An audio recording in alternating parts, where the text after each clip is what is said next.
Hello and welcome back to Simple Money Podcast, Canada's own personal finance podcast presented in short and informative episodes. I'm your host, Matthew Sewick, also known as the Friendly Financial Coach.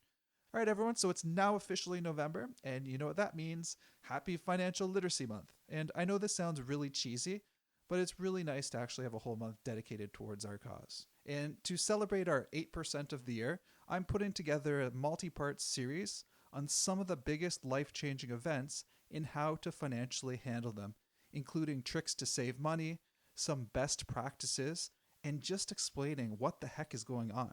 So today in the first episode of this series, we're going to look at marriage and common law relationships. Over this series, we'll also look at retirement, and finally, what happens when someone kicks the bucket. As a financial nerd, this is pretty interesting stuff to me, and I hope that you feel the same way too.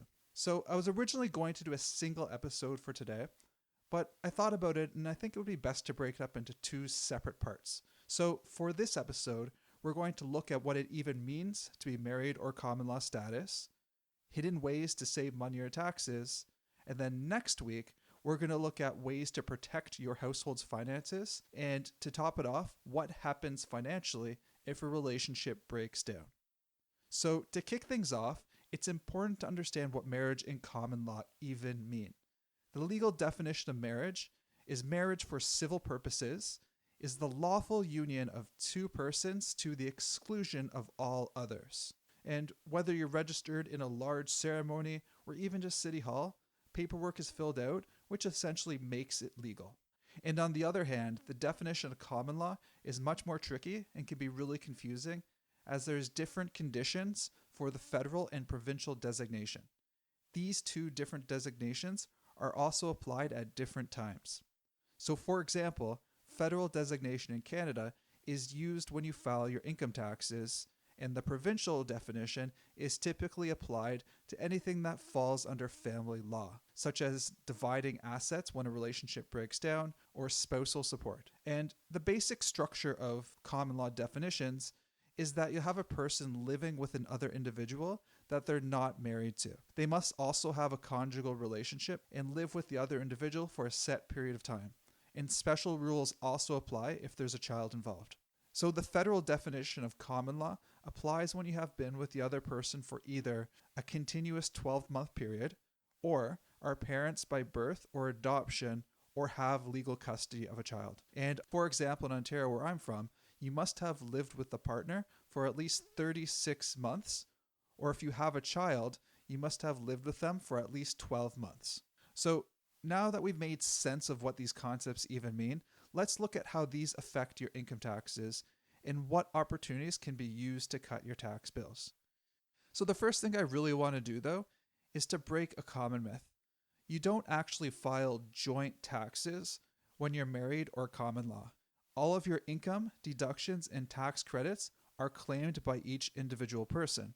However, you do need to list your spouse's information on your tax return, and there are quite a few big tax benefits that are available, as you can now share some tax deductions and tax credits.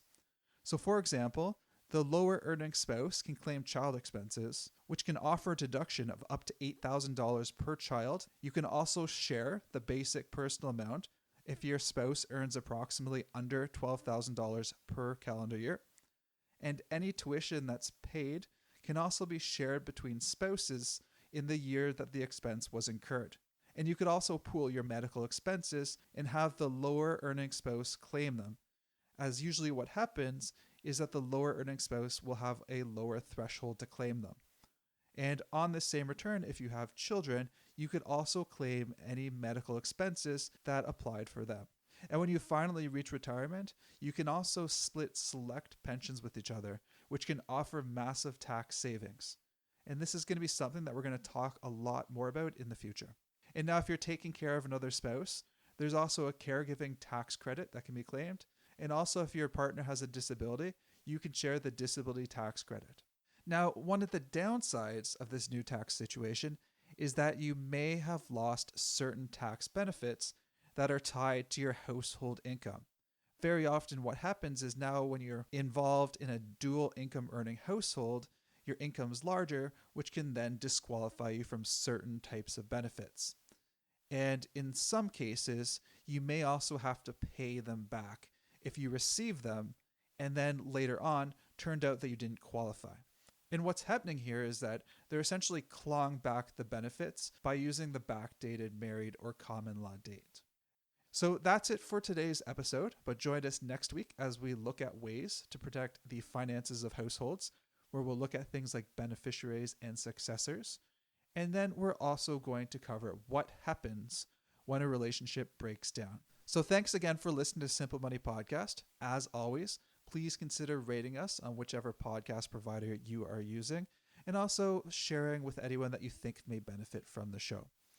And if you have any questions, you can send them directly to me at info@ffcoach.ca. So that's it. Thanks again for listening, and I will talk to you soon.